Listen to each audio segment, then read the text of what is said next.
કરવા આવતા માટલામાં સ્ટડી બંધ કરવામાં આવતું, પછી કોલસામાં આગ્રા માટલામાં ઊંધું મૂકી તેને પકાવવામાં આવતું. આ ખાસ પદ્ધતિ માટલામાં તૈયાર થયેલ શાકને ઉંબાડિયું ઊંધિયા જેવી વાનગી કહેવામાં આવે છે.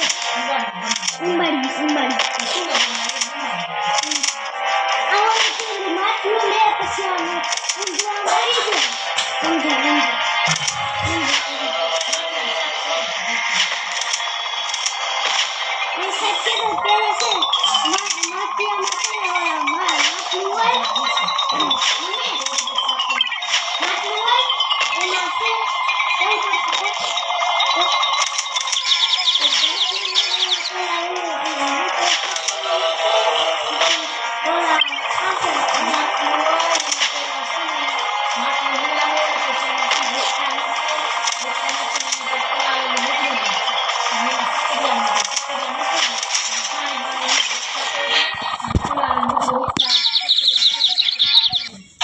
अगर आपको ये गेम खेलना है तो सब्सक्राइब करें।